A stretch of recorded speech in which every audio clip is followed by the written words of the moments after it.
మాట్లాడుతున్నాం. Hello hello, నమస్తే madam. నమస్తే అమ్మ, చెప్పండి. నేను ఆత్మకూరు నుంచి మాట్లాడుతున్నా మేడం. మా బాబు ఇంటర్ సెకండ్ ఇయర్ ఫెయిల్ అయ్యాడు మేడం. ఓకే, అదే మా బాబు inter second year madam. College లో చదివాడు.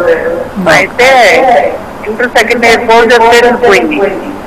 ఏంటమ్మా? 4 సబ్జెక్టులు పోయినాయి madam. Sanskrit, maths, physics, chemistry 4 సబ్జెక్టులు పోయింది మేడం. ఓకే, అయితే మా బాబు నేను ప్రెషర్ ఏం చేయం మేడం. అయినా సరే బుక్ తీయట్లేదు, చదవటం లేదు.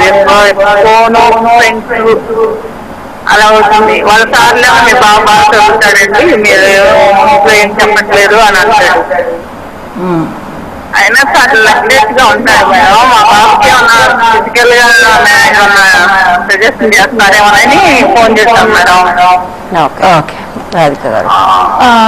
రైట్, ఇప్పుడు మీరే చెప్తున్నారమ్మా, పిల్లడు టీచర్లు అంటున్నారు బాగా చదివే పిల్లవాడు, కానీ బహుశా ఇప్పుడు ఇంటర్ సెకండ్ ఇయర్ అంటున్నారు.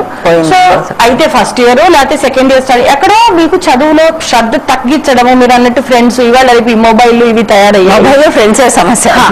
సో ఇవి మొదలయ్యాయి. సో మొదలైనప్పుడు వీళ్ళని ఎందుకు అలా జరుగుతోంది? ఇంట్లో ఒక క్లోజ్ ఎన్విరాన్మెంట్ అంటే అదే అంటాను చూడండి, ఇవన్నీ అక్యుములేటెడ్.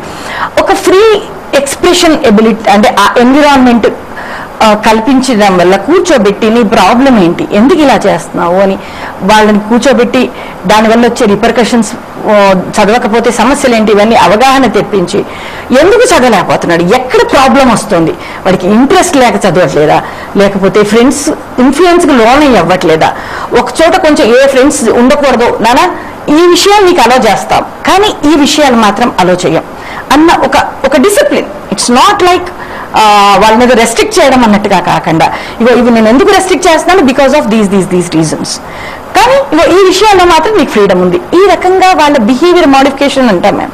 సో ఇలా చేస్తూ పోతుంటే కొంతవరకు కొంతమంది పిల్లలు